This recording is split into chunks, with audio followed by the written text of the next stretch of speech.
আসসালামু আলাইকুম। আজকে খুবই সাধারণ ও সহজ একটি রান্না আপনাদের সাথে শেয়ার করছি। এই রান্নাটি আমি প্রায়ই আমার বাসায় করে থাকি। সেটি হচ্ছে চিংড়ি মাছ দিয়ে পুঁই শাক। এটি আমার হাসব্যান্ডের পছন্দের খাবারের মধ্যে একটি। তো এখানে পরিমাণ মতো রান্নার তেল দিয়ে অল্প কিছু পেঁয়াজ দিয়েছি। কারণ এখানে আমি বাটা পেঁয়াজ ব্যবহার করব। তো পেঁয়াজটা কিছুক্ষণ ভেজে তারপর এখানে একটি মাঝারি সাইজের পেঁয়াজ ও ৩ কোয়া রসুন একসাথে বেটে নিয়েছি। পেঁয়াজের পরিমাণটা ছিল বেশি, রসুন একটু কম দিয়েছি। তো একসাথে শিলপাটায় আমি এগুলো বেটে নিয়েছি।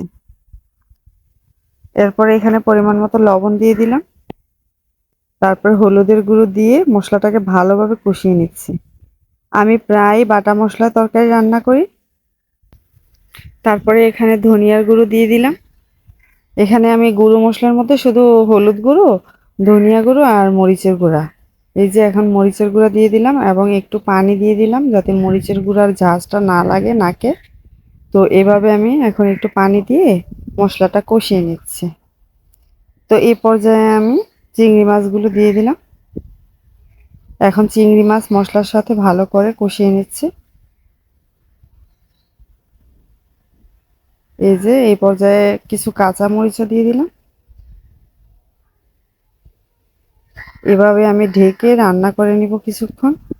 চিংড়ি মাছটা যাতে মাছের গন্ধটা চলে যায়, কাঁচা গন্ধটা।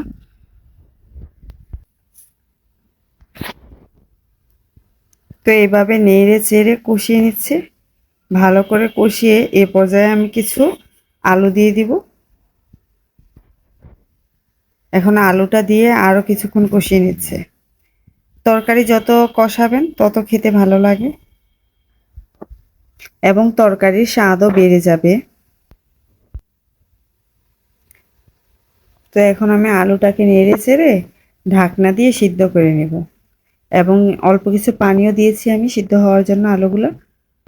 আলুটা যখন অর্ধেক সেদ্ধ হয়ে আসবে ওই পর্যায়ে আমি পুঁই শাকগুলো দিয়ে দিচ্ছি।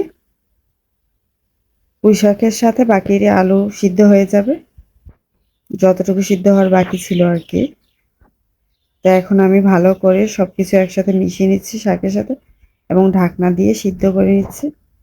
পুঁই শাকটা আমি 10 মিনিট সিদ্ধ করে নিয়ে তারপর আবার উল্টিয়ে নেড়ে চেড়ে দিচ্ছি, ভালোভাবে মিশিয়ে নিচ্ছি। এভাবে বারবার ঢাকনা উঠিয়ে নেড়ে চেড়ে সিদ্ধ করে নিতে হবে, তাহলে পারফেক্টলি সব কিছু একসাথে সিদ্ধ হবে। তো এই পর্যায়ে নেড়ে আবারও আমি ঢাকনা দিয়ে দিব। তো ঢাকনা দিয়ে কিছুক্ষণ সিদ্ধ করার পর আবারও চলে আসলাম। এ পর্যায়ে আমার পুঁই শাক এবং আলু সবকিছু সিদ্ধ হয়ে গেছে। তো এগুলোকে ভালোভাবে নেড়ে মাখা মাখা করে নেব। তো এইভাবে নেড়ে চেড়ে মিশিয়ে আমি ঝোলটাও টানিয়ে নেব।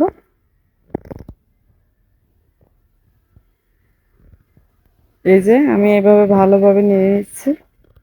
এই রান্নাটা প্রায়ই আমার বাসায় করা হয়ে থাকে, তাই আপনাদের সাথে শেয়ার করলাম। এখন এই পর্যায়ে আমি চুলাটা বন্ধ করে দিব। তো আমার রান্নাটা কেমন হয়েছে কমেন্ট করে জানাবেন। ভালো লাগলে লাইক, কমেন্ট এবং শেয়ার করে দিন। আসসালামু আলাইকুম।